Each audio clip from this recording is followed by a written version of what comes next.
දැන් වෙදිලා වේ. යම් ගාවිලා ඇලවිලා මේ වටේ කැපිලා මේක පැත්තේ කැපිලා පප් වෙලා ඉන්නේ. මේ ඔක්කොම ටික වෙනවා. ගම් මෙහෙම ගෑවෙන්නේ කොහමද අයියේ? ගම්මක මුලින්ම ගෑවෙනවා. අර පැත්තේ. මුලින්ම ලෑල්ල ගෑවෙනවා ගම් ගම් එක. ඊට පස්සේ මේක ගැලවෙනවා. ඒ වෙලාව මේක පැත්තේ කැපෙනවා. ඊට පස්සේ මේකෙන් කැපෙනවා. දැන් ඊට පස්සේ පප් වෙනවා. එක සයිඩ් එකකට උනාට හදලා දෙන්න ඕන. ඊට පස්සේ අපි ආයෙ මෙතනින් වරගෙන ආයෙ අනිත් පැත්තට අතට දාලා ඉවන්න ඕන.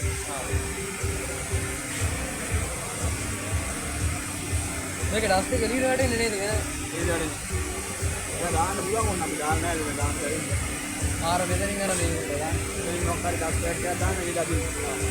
අර එහා පැත්තේ එළියට පොඩ්ඩක් වැටෙන්නේ. මේ ගානවා කොහොමද?